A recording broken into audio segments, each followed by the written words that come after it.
el cual se enmarca en la colección de la ciudad como proyecto al proyecto de ciudad, a publicarse en este año 2024. En este sentido, la semana anterior abordamos justamente los proyectos de ciudad a lo largo de la historia. En el chat colocaré los links de YouTube de las mesas que ya tuvimos. Y lo que nos convoca esta semana son los proyectos de ciudad incubados desde el inicio de este siglo XXI a lo largo del planeta. Bueno, sin extenderme más, les presento a nuestra moderadora del día de hoy, que es Vianney Cantú.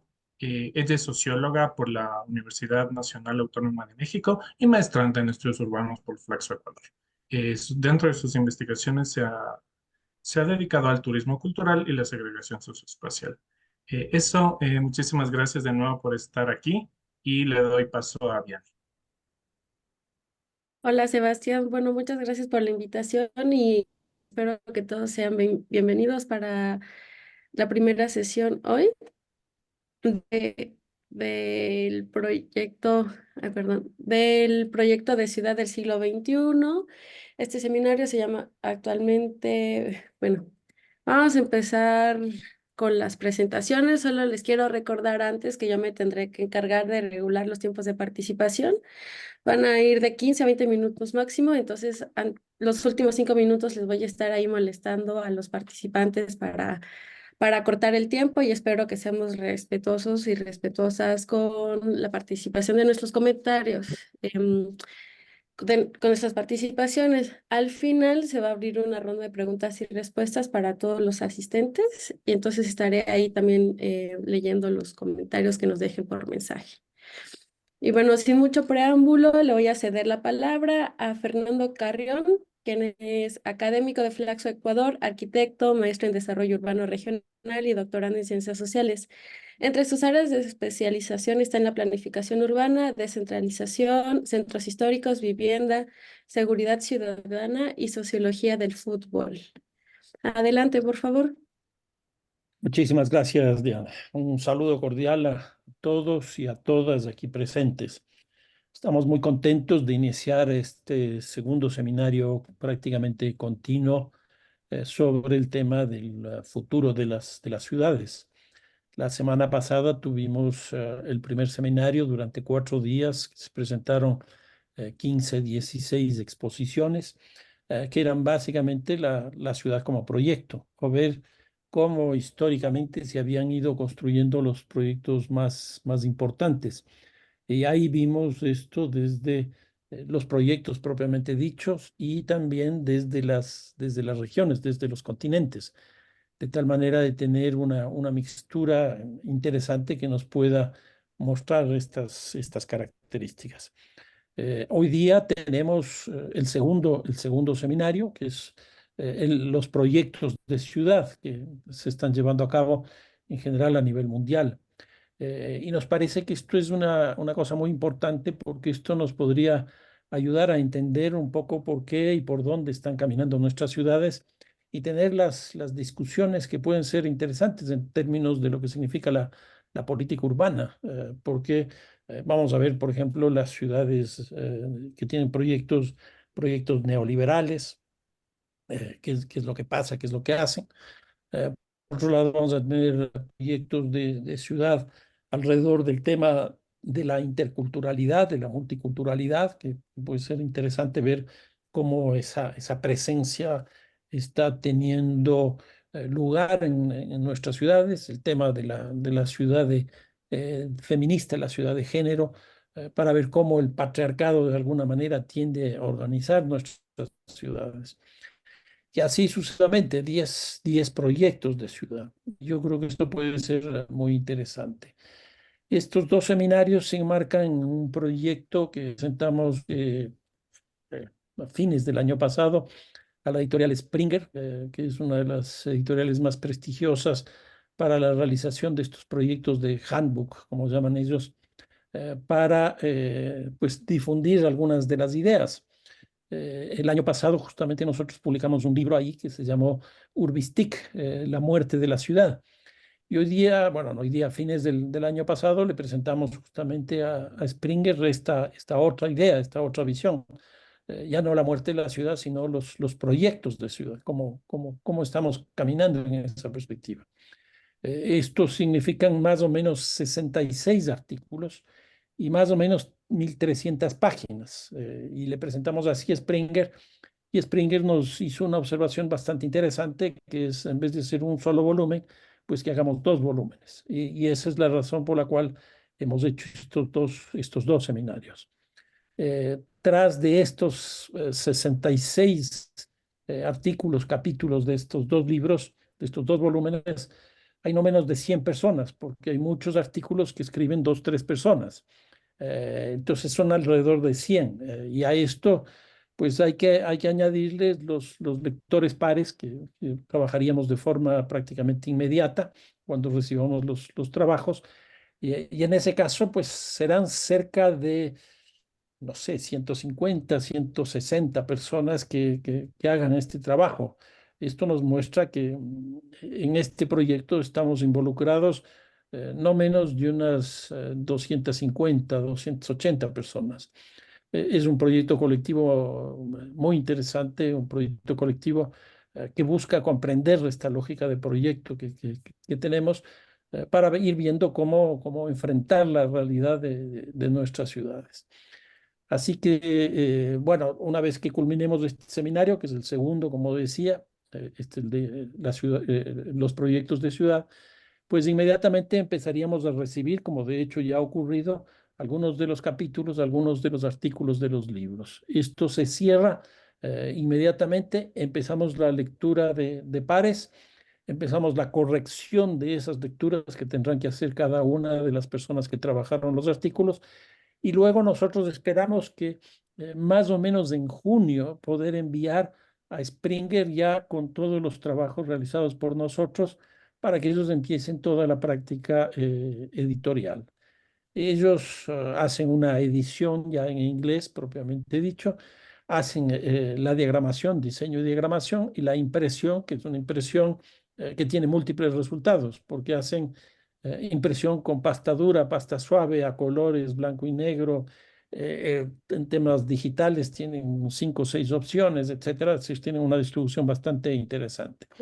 Y nosotros estaríamos con la expectativa de que el libro puede estar saliendo en el mes de octubre, noviembre de este año. En otras palabras, estos 2 libros saldrían en este año.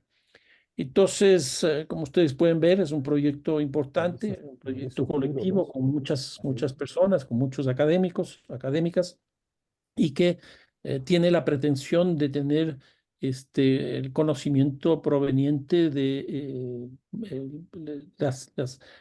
los distintos continentes del mundo. Así que simplemente quería agradecerles a todos ustedes, a todas ustedes, por haberse sumado a esta iniciativa, y espero que, bueno, podamos seguir con este itinerario, con este cronograma que les acabo de decir.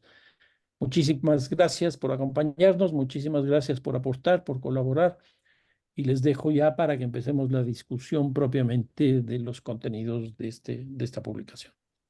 Eso es, Diana. Ujú. Muchísimas gracias, Fernando. Entonces, bueno, ya para comenzar propiamente el evento, le voy a ceder la palabra a Rodrigo Hidalgo, quien es profesor e investigador de la Pontificia Universidad Católica de Chile y doctor en Geografía Humana por la Universidad de Barcelona. Él se ha centrado en investigar la geografía de procesos de transformación neoliberal de los espacios urbanos chilenos. Entonces, adelante, Rodrigo, por favor. Y recuerdo que son 15 minutos. Perfecto, muchas gracias.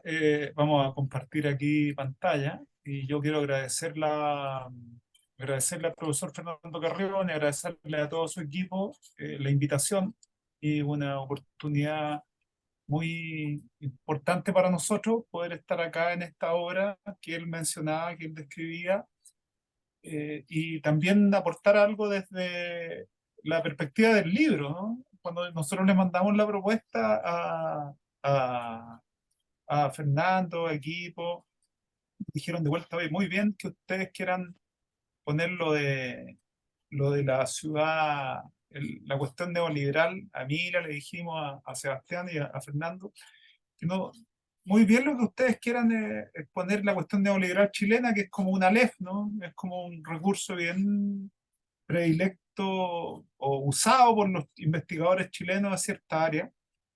Pero lo importante era la infraestructura y pensamos en eso y nuestro objetivo fue relacionar esas reformas neoliberales en Chile con el metro, la infraestructura metro. Y aquí hay un autor que incorporamos que nos está colaborando, entonces somos Macarena Ibarra, Marco González y quien le habla. Entonces, ¿por qué incorporar al metro, no? Es súper interesante. La exposición de hoy día queremos mostrar un poco el capítulo, lo que estamos trabajando. Y es interesantísimo porque en el fondo uno piensa en el modelo neoliberal chileno, piensa en la dictadura y piensa en todo ese proceso, ¿no? Todo esto en Argentina ayer celebraban el 24 de marzo, no sé si era celebrar, pero tenía vínculo con la dictadura en Argentina. Pienso en esta cuestión que las dictaduras son bien características de cierto periodo en nuestra región y qué le ocurría con el metro, ¿no? Las dictaduras o sea, el modelo neoliberal y el capitalismo chileno no comenzó el año del golpe de Estado. El pensar Chile desde el punto de vista capitalista y neoliberal después no comenzó tampoco con la dictadura, sino que es un proyecto de largo aliento por parte de las élites, ¿no? Y parte de las élites, los poderes fácticos, hay toda una teoría y todos unos estudios ahí muy importantes que se han relacionado con eso. Pero el modelo metro en Chile es una cuestión que se venía discutiendo ya anterior a mucho, o sea, posterior a muchos países, ¿no? En Buenos Aires el metro data, perdón, de comienzo de siglo, prácticamente de comienzo del siglo XX. En Chile habían habido elementos de pensar un metro para Santiago ya en los años 30, con vínculos con urbanistas que habían venido a Europa. Precisamente en esos años se había pensado, pero en realidad la cuestión del metro lo inaugura paradojalmente. La primera línea la inaugura Pinochet en el año 74, pero se había relacionado ya, había iniciado ya en el año 67, como vamos a mostrar una línea de tiempo que estamos ahí construyendo. Pero ¿qué es lo que pasó? Hoy día, por ejemplo, lo que es tremendamente interesante para Chile y tremendamente interesante para entender los procesos de neoliberalización, tiene que ver con el papel importante del Estado. Y aquí, en este caso, el metro, su propiedad es la mitad del Estado y es parte del metro de las empresas del Estado. Y eso dirá, ¿voy Chile de empresa del Estado? Claro que hay empresas del Estado. Y esa empresa del Estado además ha tratado de ejercer una geopolítica en su diseño. Por ejemplo, se ha presentado a licitaciones de metro en otros países, no las han ganado, ¿no? No las han obtenido. Eso es súper interesante desde el punto de vista cómo estratégicamente esas empresas siguen siendo parte del patrimonio del Estado y son administradas de modo muy competitivo contra, entre comillas, todo el discurso antiestatista, ¿no? Que dice que las empresas del Estado finalmente terminan siendo ineficientes. Entonces hay toda una cuestión ahí que también queremos discutir nosotros. Queremos discutir en este trabajo, pero siempre presentándolo inserto en un modelo, ¿no? Inserto en un modelo. Y que cambió, piensen ustedes que el metro de Santiago, en kilómetros lineales, tengo entendido que después del de Ciudad de México, en kilómetros lineales el segundo. Y se desarrolló en muy corto periodo de tiempo en esta escala de metro, digo yo, en esta escala de esta infraestructura.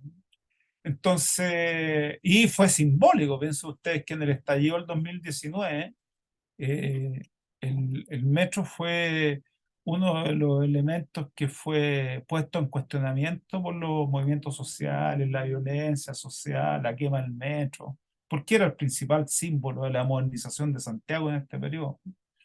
Toda una discusión que se puede plantear ahí. Nosotros no vamos a tocar precisamente ese tema. Lo que queremos es ver cómo esto se comporta en este modelo neoliberal que tiende precisamente a la privatización, ¿no? Tiende a la privatización.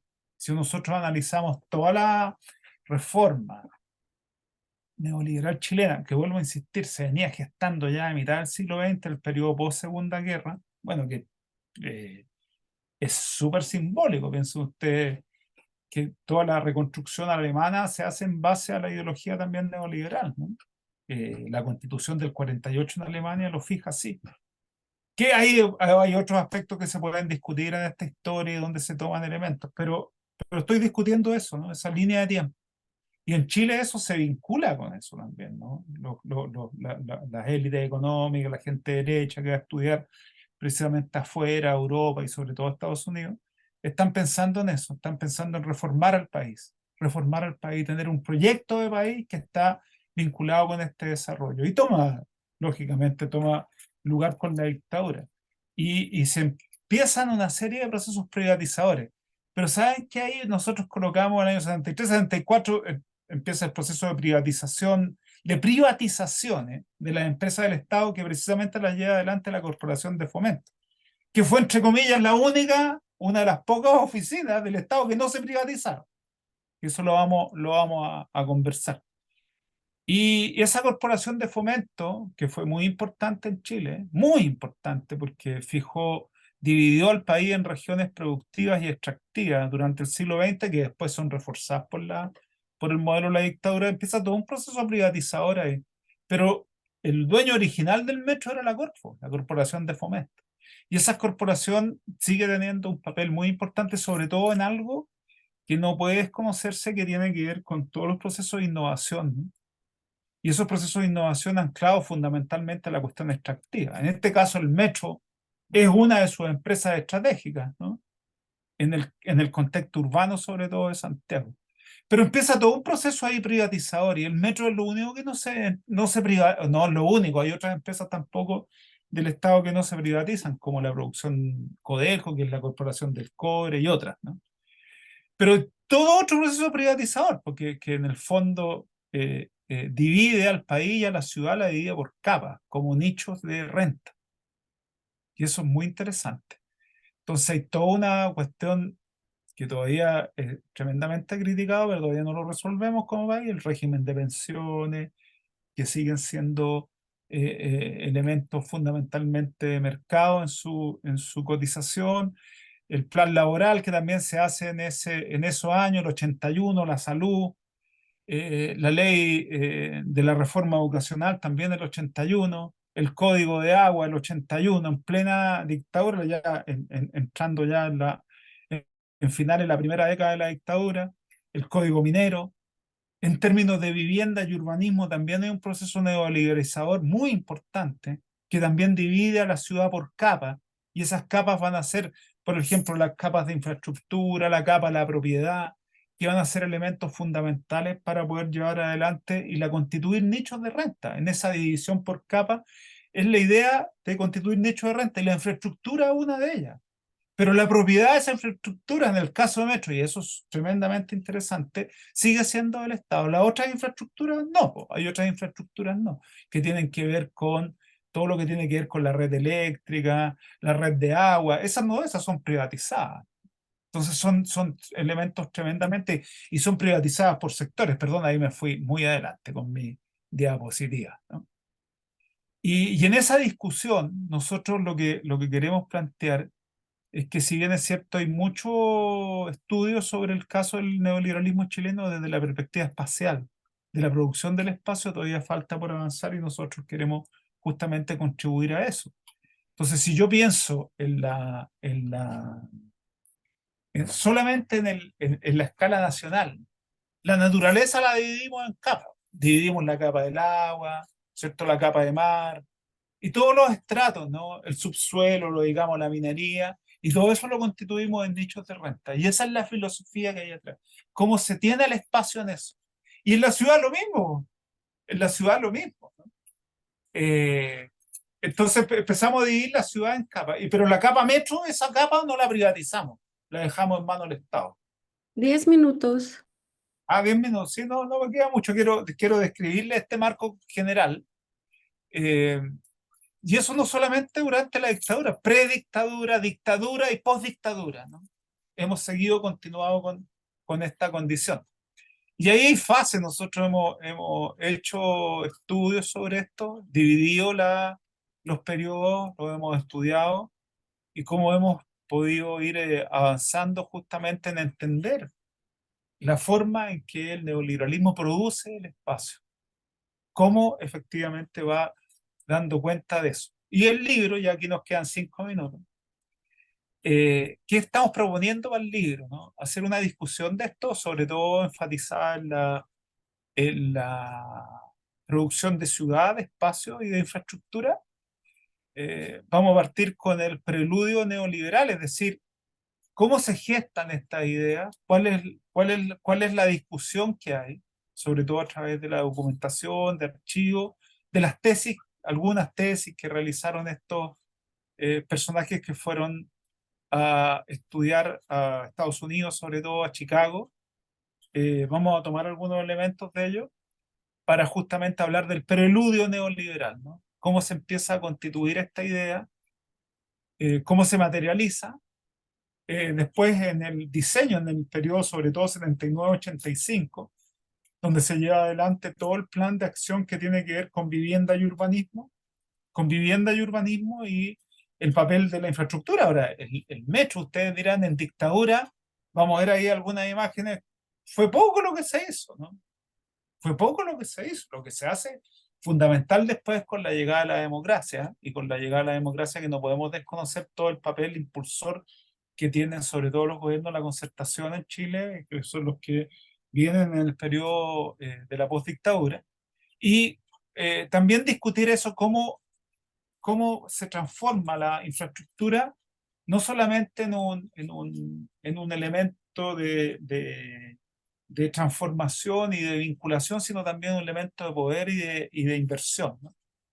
Y hablar también un pequeño capitulito sobre el metro y la financiarización en el esquema neoliberal. Vamos a tratar de dar algunas luces sobre eso, pensando en cómo fue lo del metro, ¿no? Cómo es la línea de tiempo del año 67 hasta hoy día, cómo eso fue variando, cómo ideológicamente se fue construyendo ese proyecto, y pensando en esto, ¿no? En la cuestión financiarizada, en la historia, y cómo pasamos, ¿no? En pleno periodo del año 60, el desarrollismo, con todo lo que tiene que ver con los procesos de financiarización, sobre todo vinculación con el Metro de Francia, con la empresa francesa, que va haciendo que primero va dando los préstamos, pero después de eso se constituye justamente en una empresa propia del Estado, que va justamente avanzando y constituyéndose en una cuestión muy importante en la modernización y en la movilidad de la ciudad capital chilena. Y ahí está, hay toda ahí una línea de tiempo que nosotros la vamos a explicar, la estamos explicando muy bien en el capítulo, y en esa lámina ustedes pueden ver ahí la propiedad del metro, ¿no? 44% es del Estado. Y la otra parte sí es de Corfo, pero es una corporación también de carácter público. Entonces, eso es tremendamente importante para nosotros, para entender eso, ¿no? Entender que es una empresa que es del Estado y que no solamente está vinculada a la cuestión de naturaleza, como es la empresa del cobre y otras que tenemos en nuestro país. Entonces, eso es lo que nos interesa, eso es lo que estamos desarrollando para el libro. Volvemos a agradecer y espero no haberme excedido el tiempo y que haya quedado más o menos expresado lo que nosotros queremos escribir y entregar en el capítulo que ya estamos trabajando y que nos queda poco tiempo para entregar. Así que muchas gracias, y esperamos que este espacio permita ir avanzando e ir haciendo una buena diseño de este libro. Así que muchas gracias. Perfecto, Rodrigo, muchísimas gracias. Estuviste justo en tiempo, no te preocupes. A continuación, le voy a ceder la palabra a Emilia Silva, psicóloga clínica por la Pontificia Universidad Católica del Ecuador. Ella es también investigadora en el Departamento de Estudios Políticos de Flaxo, Ecuador, y miembro de las redes de urbanismo Polistic y Alianza URBSTIC. Entonces, Emilia, por favor, adelante. Igual recuerdo que serán 15 minutos de participación. Listo, Vianney, muchísimas gracias. Bueno, buen día con todos y todas. Junto con Fernando Carrión hemos venido trabajando esta idea de la planificación urbana y la pregunta importante que surge es ¿para qué proyecto de ciudad? Entendiendo que estamos en un marco de las ideas principales de los proyectos de ciudad, ¿no? Entonces, un poco con esta pregunta de ¿para qué proyecto de ciudad? La pensamos desde el presente, pero también reconociendo que es un proceso de cambio que sufren las ciudades y es un cambio sumamente rápido y que se refleja en las dinámicas sociales, en las interacciones personales, en los modos de producción, en general en todos los ámbitos. Entonces, por eso vemos esa necesidad de cuestionar los instrumentos que tenemos para poder moldear, organizar, proyectar esa ciudad respecto principalmente a lo que esperamos que sea. Entonces, es importante, además, no dar por sentada la planificación pensando que se explica por sí misma, sino que habrá puntos especiales para cada caso, ¿no? Un poco dentro del marco de la introducción, si le puedes pasar. Bueno, con los antecedentes que se decía, retomando esta idea de la transformación, del cambio de las ciudades, particularmente América Latina vivió un proceso de urbanización como resultado de la migración entre el campo y la ciudad, que según Hábitat de las Naciones Unidas, en 1950 el 41% de la población ya vivía en las ciudades y hoy se estima que vive alrededor del 84%. Es importante. Entonces, este cambio genera la aparición de una ciudad dual, donde una parte de la población, al no poder integrarse, se concentra en áreas que conocemos como las favelas en Brasil, Villa Miserias en Argentina, los barrios periféricos de Quito, entre otras.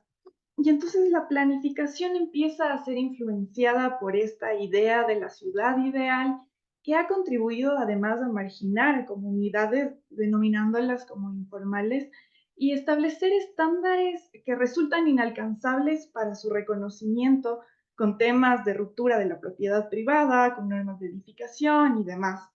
Entonces, el rol de la planificación en ese momento fue negar la existencia de muchas ciudades, de más de la mitad de la población fueron definidas incluso como asentamientos humanos.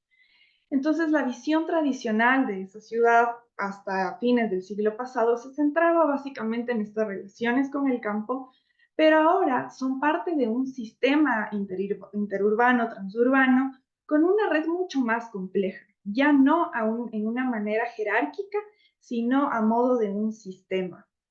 Y entonces surge esta migración internacional urbano-urbana que marca un nuevo ciclo en esta dinámica de relación, donde, como decía, se crea un sistema y vivimos en unas ciudades, pero también se evidencia desigualdades en la articulación, por ejemplo, de las ciudades del norte con las del sur. Y lo que nos lleva a pensar es que la crisis de la planificación urbana se manifiesta en esa incapacidad para entender los cambios de la ciudad y poder planificar de acuerdo a sus necesidades, de acuerdo a su realidad. Si le podemos pasar, tenemos esta idea del trípode, estos tres conceptos claves que son urbanismo, diseño urbano y la planificación urbana, en general entendiendo el urbanismo como el ordenamiento territorial, en otras palabras, esta URBS, la parte física de la ciudad, el diseño urbano, que tiene más bien un sentido de anticipación respecto a lo que se espera que sea, a lo que se desea, y el diseño urbano trabaja principalmente el espacio público, mientras que la planificación urbana regula el espacio público y del espacio privado. Entonces es necesario discutir este trípode y la relación que existen entre los tres, porque la planificación urbana necesita integrar este trío para poder superar esa crisis. Vamos a ver algunos ejemplos de proyectos de ciudad, podemos avanzar, donde existe una correspondencia entre los proyectos de ciudad y los tipos de planificación urbana que se deberían plantear. Hay algunas entradas que se deberían señalar que existen entre los proyectos en Europa y América Latina. Por ejemplo, hay proyectos como muy interesantes que surgen de esta coyuntura de la redemocratización, En América Latina, solo 7 países elegían autoridades locales en 1985, pero en el 96 ya todos lo hacían. Entonces, los gobiernos locales fueron electos popularmente, y en el caso de Colombia, en Bogotá, empezó a elegirse alcalde en 1987, lo que lleva a una eclosión, como decía, particularmente en Bogotá, que fue capaz de sostener un proyecto de ciudad con 3 alcaldes de posiciones totalmente distintas gracias a este proceso de la democratización. Similar ocurrió en México, en Madrid, que se van a explicar en siguientes presentaciones durante la semana. Pero pasando un poco de esta idea de la democratización a la forma en la que se puede recuperar la historia, hay 2 casos relevantes, uno es de Quito y el otro es Guayaquil.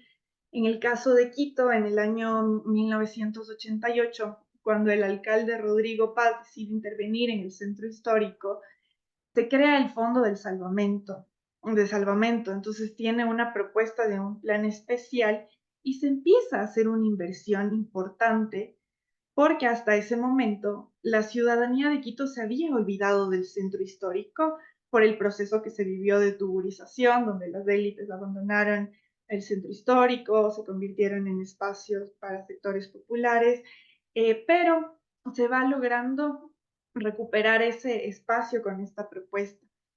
Y lo mismo sucede en el caso de Guayaquil con el Malecón 2000, pero la diferencia que hay entre estas es que en Quito se hace desde lo público y en el caso de Guayaquil se hace desde una perspectiva de fundación, con un modelo privado, de fundaciones, de empresas. Y ese tema es importante poder discutir en la planificación y en la posibilidad de hacer proyectos. Entonces, claro, la diferencia con Guayaquil es que Guayaquil además tuvo 3 alcaldes consecutivos del mismo partido político durante 28 años que generaron un proyecto de ciudad, pero sin un plan, en oposición a Quito, que teniendo 6 alcaldías con diferentes partidos políticos, generan distintos planes, pero no proyectos de ciudad que se puedan sostener en el tiempo. Eso nos lleva a pensar que hay ciudades que tienen proyecto, pero que no tienen plan, y hay ciudades que tienen plan, pero que no tienen proyecto. Bueno, un poco respecto al tema de la salida de la crisis en Medellín, el ejemplo, vemos cómo logran atravesar esa crisis, principalmente por el tema de la violencia, a través de la reconstrucción de su proyecto, o el tema de Curitiba, que se logra recuperar de una fuerte crisis ambiental o de movilidad. Entonces, tenemos además otros ejemplos que se centran en esta idea del contexto. Una es el caso de Barcelona. Barcelona en el año 92, con el auge de este proceso de globalización, aprovecha este hecho para poder organizar los Juegos Olímpicos y se termina convirtiendo en un elemento principal de articulación de la ciudad con el proceso de globalización y produce algo muy interesante, ¿no? O en el caso de Berlín, alrededor de la misma época, que produce esta integración entre el este y el oeste y genera un proyecto de ciudad que también nos lo van a comentar en las siguientes semanas con mucho más detalle. Pero si le podemos pasar. Bueno, esto quiere decir que si se pretende construir un proyecto de ciudad, es fundamental poder evaluar en qué momento se encuentra esa ciudad, poder entender la coyuntura urbana que se está viviendo, comprender las dinámicas, concretar qué es lo que se plantea y sobre esa base poder construir una ilusión movilizadora que produzca una conexión social, primero local, luego nacional, como fue el caso de los Juegos Olímpicos o el Malecón 2000. Y sin duda el sistema de representación política tiene mucho que ver en este proceso. Si podemos seguir, por favor. Tenemos en el artículo también planteamos esta idea de este diseño urbano para producir ciudad, donde nace la pregunta, bueno, ¿cuál urbanismo se debería trabajar? Entonces es necesario clarificar que hay un urbanismo que es resultado de una crisis, de un sistema de planificación que se percibe en general en América Latina, y en lugar de hacer planificación urbana, incluso a la manera que se hacía antes respecto a usos de suelo, alturas de edificación, densidad de servicios, se dedica a hacer un urbanismo de proyectos. Entonces, esto se convierte en una tendencia en general, como dije, en América Latina, pero hay excepciones, un poco en el caso de Ecuador con el tema del urbanismo ciudadano, que 10 resulta, minutos. ya, que nace además de una etapa anterior del proceso de urbanización, es decir, del siglo pasado, y que, bueno, apareció ahí la definición de los asentamientos humanos. Tenemos también este urbanismo que proviene del campo, de lo popular, en el cual hay un desarrollo muy fuerte, sobre todo en México, con el tema de la producción social del hábitat, y hay un cambio de concepción de la planificación que ya se veía desde el principio, ¿no? Y que fue la que produjo esa ciudad y no fue reconocida porque no cumplía con las normas de planificación que se establecían. Entonces se plantea que no se haga, como se mencionó en el inicio, una planificación única para todos, sino que esa planificación reconozca la existencia de distintas ciudades dentro de una ciudad, esta idea de la ciudad de ciudades, donde cada uno tenga su forma de planificación. A manera así muy rápida, si pasamos, les voy a mencionar respecto a los países centrales, los temas generalmente giran alrededor de la importancia del peatón. Si le podemos pasar la diapositiva.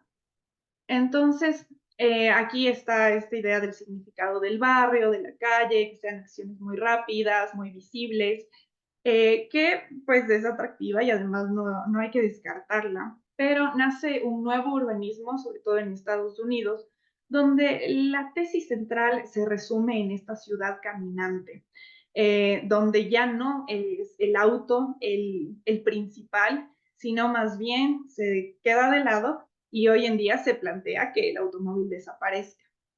Otra idea que surge es este urbanismo táctico, que básicamente son acciones micro, acciones de corto plazo, pero muy visibles, que igual, si no es una idea descartable, pues se enfoca en un diseño urbano, pero la valorización del espacio público es como su objetivo, más no el poder estructurar la ciudad a partir del espacio público. Y la tesis de Yangel, que personalmente me encanta, acerca de las ciudades para la gente, pues plantea mejorar la calidad de vida urbana y que la ciudad sea un espacio de encuentro, donde incluso las actividades opcionales se generen en condiciones adecuadas, porque a mejores condiciones para la vida urbana hay más vida urbana. Y sin duda, la mayor atracción de una ciudad es su gente.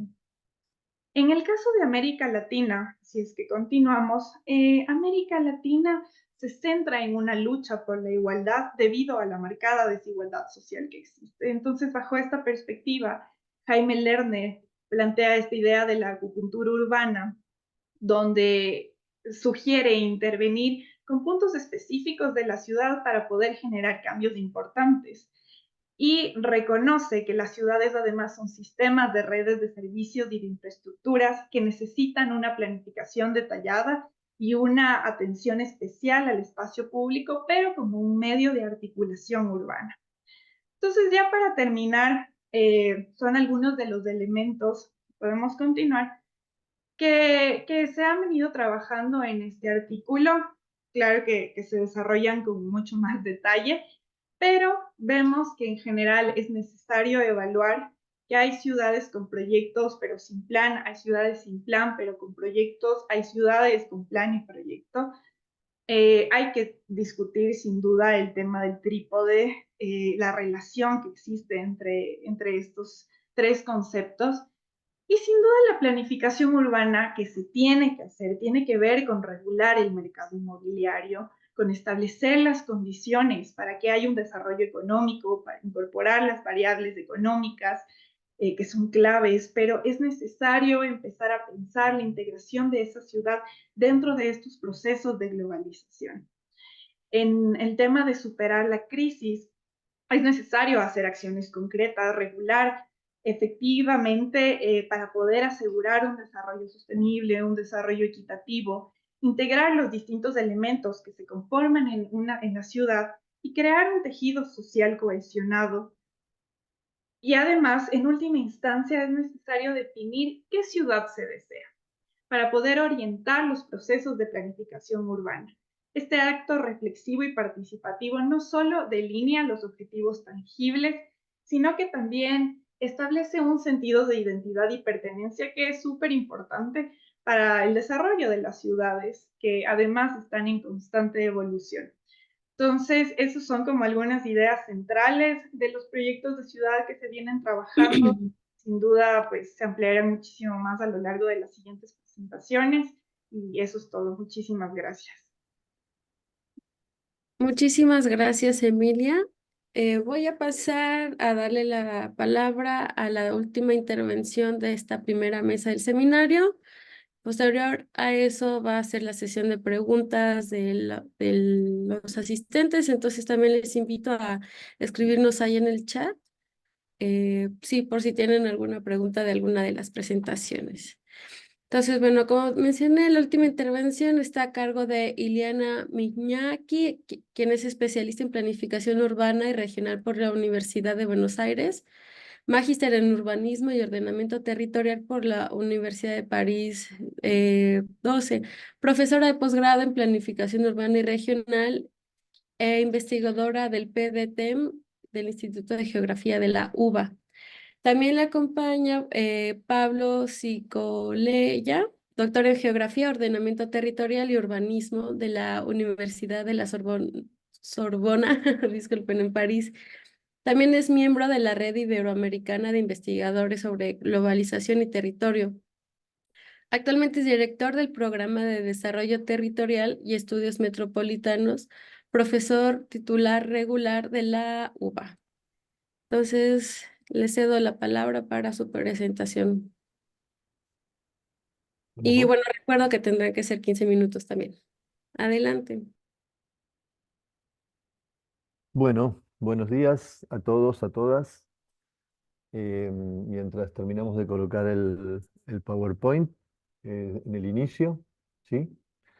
Quería simplemente referirme un poco al origen de esta propuesta que nos hizo Fernando y agradecer habernos sumado a esta propuesta para esta obra gigantesca que se ha eh, propuesto desde la editorial Springer. Entonces, la convocatoria original tenía que ver básicamente con un estado del arte, de las ideas o de los aportes fundamentales que habrían hecho algunos autores básicamente anglosajones, fundamentalmente David Harvey, Saskia Sassen, Manuel Castells y Edward Soya. Em, Cuando nosotros recibimos esa propuesta, bueno, es una propuesta que de alguna manera nos apartaba de nuestras rutinas de investigación y de nuestras temáticas de investigación, si bien estos autores siempre están presentes en nuestros trabajos como marco teórico, pero el desafío era generar bueno, un artículo que diera cuenta del estado de las ideas basándonos en esos autores. Sentimos la necesidad inmediatamente, y así se lo propusimos a Fernando, de ampliar un poco el campo de esos debates y de esas ideas, no solamente circunscriptas a esos cuatro autores anglosajones, Harvey, Sassen, Castells y, y Soya, si bien Castells es de origen español y formado en Francia, pero con toda su trayectoria en los últimos 30 años en Estados Unidos, sino también abrirla un poco al pensamiento y a los diálogos con autores franceses muy influyentes en todos estos autores anglosajones y con autores latinoamericanos que también participaron de ese debate desde los años 70. Así que básicamente el artículo se transformó un poco en esa ampliación del campo y sentimos la necesidad de marcar algunas cuestiones metodológicas que ahora va a continuar comentándoles Iliana. Y bueno, ¿te escucha bien? Te pido que apagues tu micrófono. Estamos hablando de...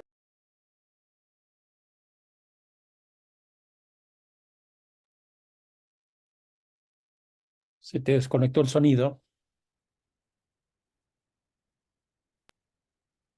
Ahora, Ahora sí. ahora sí, gracias. Bueno, agradecer la invitación de Fernando Carrión para formar parte de este trabajo realmente monumental. Rápidamente voy a tratar de pasar esta síntesis que le hemos enviado del resumen, que parte de un contexto que es reconocer el advenimiento de un capitalismo posfordista neoliberal durante el último cuarto del siglo XX, que va a tener impacto en las estructuras, en las formas y en la función de las grandes ciudades. Y paralelamente a ese proceso, también desde la década, mediados de la década de los años 70, em, esto tiene que ver cómo la reestructuración que se da en el capitalismo, bueno, ciertamente empieza previamente en los países más desarrollados y algunos de los autores que tomamos justamente dan cuenta de esas crisis, y esto va a tener un giro significativo y un impacto en la teoría sobre la teoría urbana en general y la producción del espacio y de la ciudad en particular.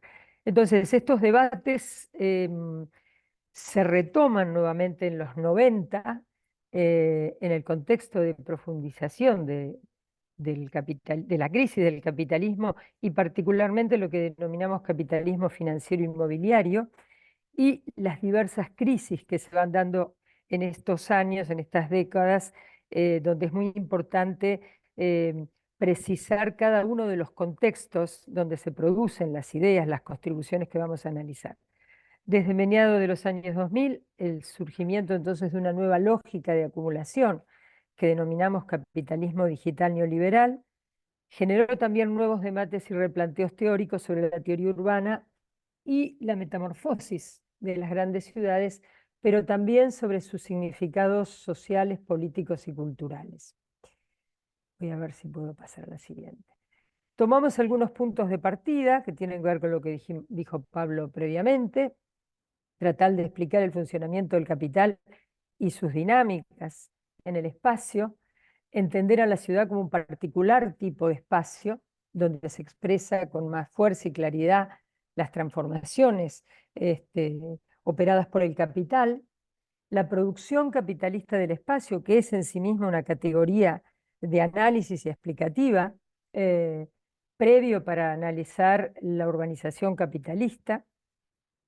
Y aquí urbanización capitalista y cuestión urbana empiezan a aparecer en estos distintos contextos, el europeo, el de Estados Unidos y el de América Latina, y allí es donde tomamos estos referentes que de alguna manera necesitamos poner en diálogo con los autores sobre cuyas contribuciones vamos a profundizar.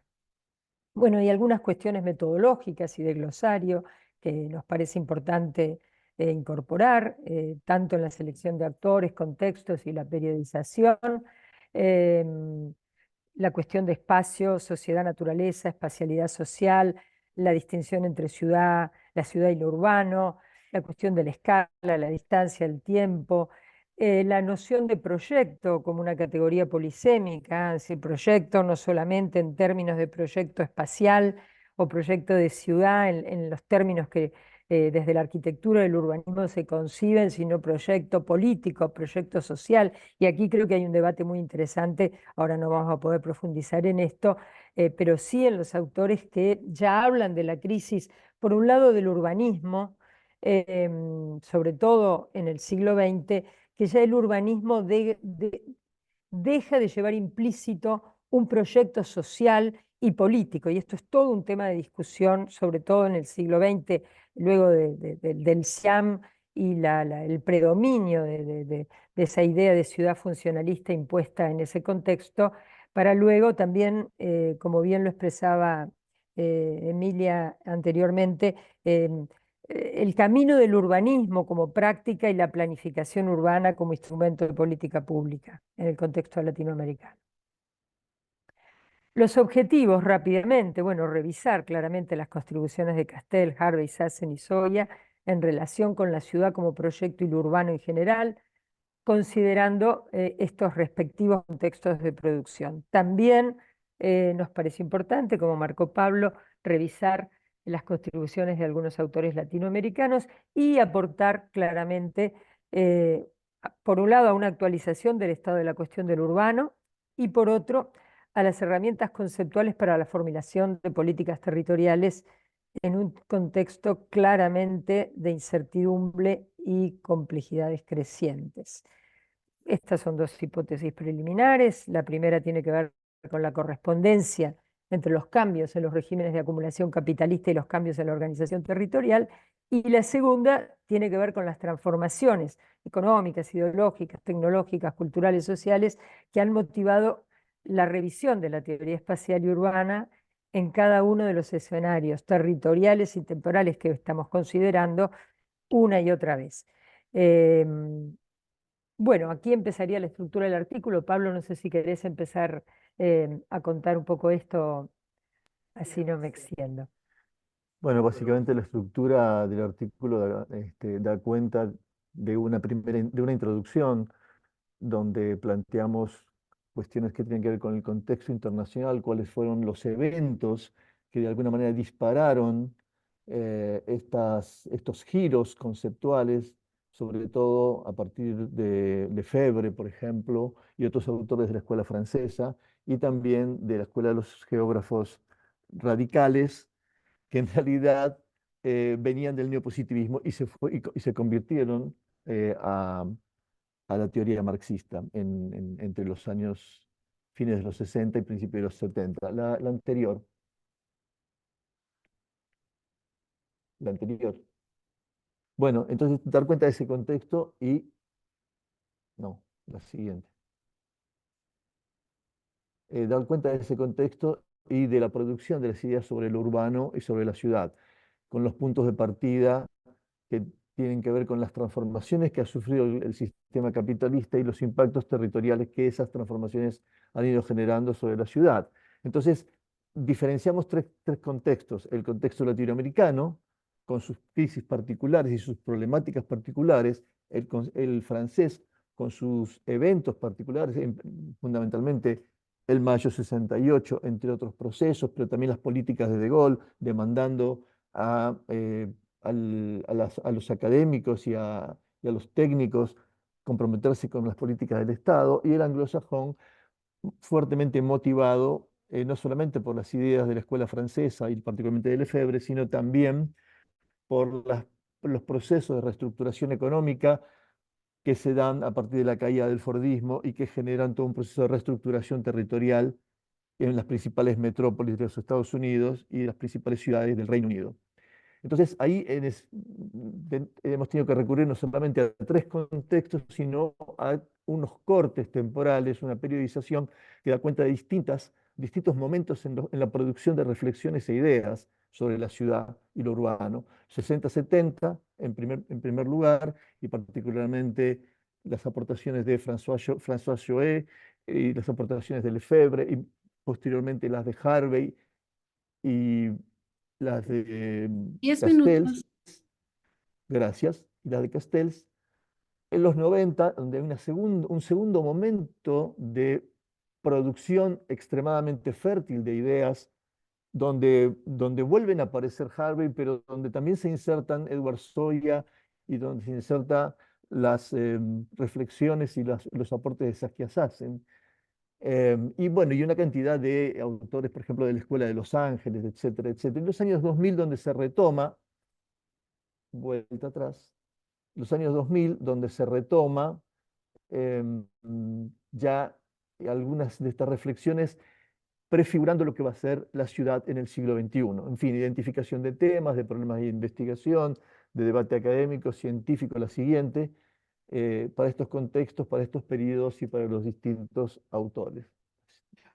Entonces, después de la introducción vendría un primer título dentro del artículo que daría cuenta sobre el debate de la producción, el debate sobre la producción del espacio, en función de la segunda ruptura científico-tecnológica, la llamada tercera revolución industrial, y el giro conceptual que se produce respecto del espacio en Europa, en Estados Unidos, en Reino Unido, pero también en América Latina. Y de alguna manera las nociones fundacionales, fundadoras de todos estos discursos va a ser fundamentalmente Lefebvre, seguido después por Castells y Topalov, retomado por Milton Santos en América Latina, por Corallo en América Latina y por Harvey en el mundo anglosajón. Entonces, plantear en este título, en este primer capítulo, digamos, del artículo, lo anterior, en el primer capítulo del artículo, el lugar del espacio en las ciencias sociales, el debate en América Latina, bueno, esta línea de tiempo que hemos trazado y el debate del urbanismo, la siguiente. El título 2 que daría cuenta del capitalismo y ciudad en los años 70 y 80 a partir de esas transformaciones en finales del siglo XX, ¿no? La ciudad, la cuestión urbana, la urbanización capitalista puesta en debate, tanto en América Latina por autores como Milton Santos, de Matos o Samuel Jaramillo, en Francia por Castells, Topalov, y en el contexto anglosajón por David Harvey. La siguiente. El título tercero, capítulo tercero, estaría centrado en la teoría urbana y la ciudad en los años 90, en esta recuperación del debate urbano. Hubo un momento en en la segunda mitad de los años 80 donde pareció decaer el debate urbano en algunos ámbitos. En el ámbito francés, por ejemplo, hay una caída vertical de las discusiones y de los debates sobre la ciudad, por lo menos desde una perspectiva crítica, de una perspectiva marxista, pero en los 90 se retoman estos debates, y básicamente impulsados por Saskia Sassen, nuevos trabajos de David Harvey y sobre todo la impronta de Edward Soya. Y también, mientras tanto, en los años 90, fines de los 80 y principios de los 90, comienzan a constituirse en América Latina redes de investigadores iberoamericanos sobre globalización, ciudad y territorio. Tres redes, entre las más importantes, la RI, la RIDEAL, Relater, como lugares de reflexión y discusión sobre la ciudad en este tiempo, en los 90 y en lo que va del siglo XXI. Siguiente. Y finalmente el título 4 o el capítulo 4 sería el debate sobre la ciudad en el siglo XXI, donde allí aparecen contribuciones sustanciales de Soya, de Sassen, de Castells nuevamente, y de autores latinoamericanos. El trabajo recorre las contribuciones de David Harvey, vamos pasando rápido, las contribuciones principales de David Harvey, no tenemos tiempo de exponerlas ahora, las de Castells, obviamente, las de Edward Soya y las de Saskia Sassen. Allí estamos tratando de plasmar, de sistematizar las principales ideas y aportes de estos autores y sus diálogos con la escuela francesa de un lado, la escuela de Los Ángeles y con el debate en América Latina. Como reflexiones finales, muy preliminares, nos planteamos que la ciudad como concepto integral y como realidad tiende a desaparecer. Ya a fines de los años 70, tanto Harvey como Lefebvre ponían en cuestión la existencia de la ciudad como se la conocían hasta mediados de siglo, y fundamentalmente se ponía en cuestión incluso el propio derecho a la ciudad en el sentido de el derecho a algo que ya no existe o que ya está vaciado de contenido. Entre los autores franceses, anglosajones y latinoamericanos, con algunos matices, encontramos coincidencias sobre el vínculo entre crisis del capital, crisis urbana, y la ciudad como un espacio socialmente producido. En cuarto lugar, en términos de las reflexiones finales, encontramos como la tercera revolución industrial, la globalización y el avance, la generalización del paradigma o del modo de regulación neoliberal, plantea la rediscusión sobre la naturaleza de la ciudad y las problemáticas urbanas en los años 90, y particularmente el problema de las desigualdades, de la pobreza y de los problemas de la infraestructura de la ciudad en vivienda, transporte, etcétera, en América Latina. Pero también en los Estados Unidos, como podemos ver en algunos análisis en Ciudades Rebeldes, por Dos ejemplo, de minutitos más. Harvey.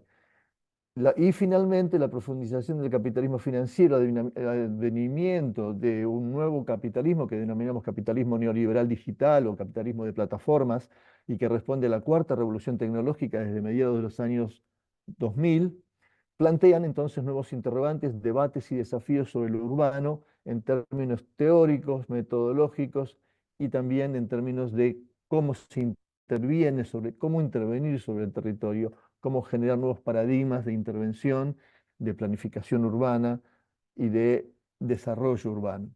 Bueno, hasta aquí la presentación, ya no nos queda más tiempo y gracias por la atención. Perfecto, muchas gracias a Pablo y a Ileana por la última presentación. Entonces, ya es el momento de las preguntas de los asistentes. Antes de abrir el micrófono, voy a leer unos dos comentarios que nos mandaron al chat. Uno de estos es de Paula Rodríguez, que dice: buenas tardes, saludos a todos. Solo desea felicitar la exposición del doctor Hidalgo y la doctora Ibarra por su propuesta para repensar el neoliberalismo a partir del caso del Metro de Santiago. Un ejemplo paradigmático de empresa y motor de desarrollo inmobiliario en el Gran Santiago. Y bueno, una pregunta precisamente para Rodrigo Hidalgo de Marcela Rivas es: ¿por qué no se optó como caso de estudio las autopistas viales pagadas, dado que es una infraestructura vial privada promovida por el Estado, emblemática del modelo neoliberal de rápida ejecución y que genera actualmente grandes conflictos sociales, fracturas, segregación y transformación en el espacio urbano del área metropolitana de Santiago? No sé si Rodrigo esté listo para responder. Dejemos las respuestas más bien para el final, Diana, Ah, ok. pero que Rodrigo ya la vaya procesando. Ujú. Entonces, abro el micrófono a los asistentes que quieran hacer alguna pregunta sobre las presentaciones.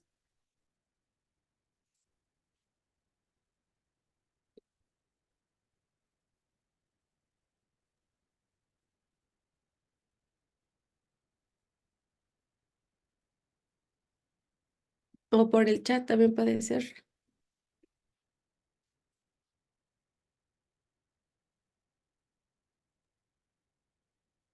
Está bien, entonces Rodrigo que siga. Me equivoqué Ujú. yo.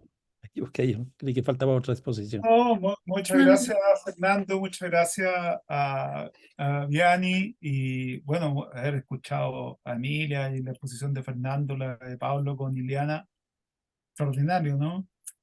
Se aprende mucho. Respecto a lo que mencionan, yo agradezco a Paula Rodríguez que lo del metro y sí, todos los casos y lo que dice la colega Marcela Rivas también son interesantes de estudiar. El caso chileno, vuelvo a decir, y que es tardío en la infraestructura y esto de la autopista. No es invento chileno, los metros no es invento chilenos. Lo interesante es ver qué pasó y sobre todo el metro, ¿por qué el metro, no? Porque el metro representa contradicciones todavía en el modelo chileno. En cambio, la autopista privada, sí, está bien, es modelo del régimen de concesiones, eso nace muy anclado a alguien que queremos entrevistar, además, a Marcelo Echenique, ¿no? Que asesoró al gobierno de Lago. Marcelo Echenique, uno de los ideólogos, ¿no? Un urbanista chileno connotado en Cambridge, en Inglaterra, asesorado, ¿no? Los principales planes, muchos planes de infraestructura en Europa. Es una voz, ¿no? Queremos entrevistarlo nosotros para preguntarles la visión de la infraestructura y cómo los gobiernos de la concertación llevan eso al campo más ideológico. Pero lo del metro sigue siendo una contradicción porque es una empresa del Estado. O sea, Chile con empresa del Estado en la cuestión neoliberal, en la reproducción del modelo. Y eso me parece a mí notable. Y eso tiene que ver con una cuestión que tiene relación con mucha historia, tiene que ver con la forma qué parte del Estado siguió funcionando en la reforma neoliberal. Y eso para nosotros es una pregunta importante, por eso que lo decidimos hacer. Y más allá de la cuestión extractiva, porque el metro trasciende el extractivismo. No, toma elementos, pero no, es urbana, es producir espacio. Y es como dice la doctora Paula Rodríguez, en el fondo, el modelo metro en el desarrollo urbano es algo interesante estudiar en la ciudad latinoamericana, lo que está pasando en Ciudad de México, la expansión, lo que está pasando en Sao Paulo, el mismo Buenos Aires, con la expansión, lo que va a pasar en Quito, con el metro de Quito, ¿no? Que está en pleno, esa que cuando estuvimos la última vez en Quito, el profesor Carrión nos habló con maestría del proyecto de Quito y cómo estaba vinculado también, ¿no es cierto?, EPM, las empresas públicas de Medellín, en la construcción del metro. Entonces, todo ese modelo de infraestructura y desarrollo urbano nos interesa mucho conocerlo y por eso estamos estudiando eso. Así que muchas gracias por la pregunta y los comentarios. Muchas gracias, Rodrigo, por responder. Vuelvo a preguntar a los asistentes si alguien quiere hacer alguna pregunta por chat o con el micrófono. Si no, voy a esperar un segundito más. Bueno, si no, para ya concluir esta primera mesa de este segundo seminario, yo agradezco muchísimo la invitación a Emilia y a Fernando Carrión. Y felicito a todos los ponentes de hoy. Yo ya espero ya pronto que se publique el libro y espero con ansias poder leer todos los artículos. Le voy a ceder la palabra a Sebastián sobre el certificado y algunos temas así más logísticos. Muchas gracias. Listo. Muchísimas gracias, Vianney. También muchísimas gracias a todos los asistentes y a los expositores, a Eliana, a Paula, a Rodrigo y a Emilia y a Fernando. Sí, justamente voy a hacer dos pequeños anuncios. El primero va a ser al respecto de los certificados y el segundo será al respecto de la invitación para el día de la mesa del día de mañana. Entonces, bueno, tal como se hizo la semana anterior, que fue, digamos, el volumen uno de este proyecto editorial, y se comentó también la semana anterior, este seminario tiene la opción a ser certificado por asistencia. En este sentido, el costo de inversión será $20 y los pagos se los recibirán hasta el día 1 de abril. Hay varias opciones de pago, como pueden ver en su pantalla, y si quieren le pueden hacer una fotito. Entonces eso, el certificado consta por 25 horas académicas y será emitido por Flexo Ecuador. Listo. Y como último punto, les queremos invitar a la mesa del día de mañana, eh, que será de igual manera a las 9:30 y trabajará los temas enmarcados dentro de este volumen 2 de los proyectos de ciudad en el siglo XXI, los proyectos de ciudad vinculados a los tributos de la crisis y en general a la ciudad neoliberal. Para esto intervendrá desde la Universidad Federal de Río de Janeiro, Tiago de Soberau y Cao Capilé, Alfredo y Paula Rodríguez desde Chile, David Hidalgo Silva desde la Pontificia Universidad Católica de Brasil. No sé exactamente qué universidad es. Y finalmente Fabiola Garza y Enrique Gómez desde México.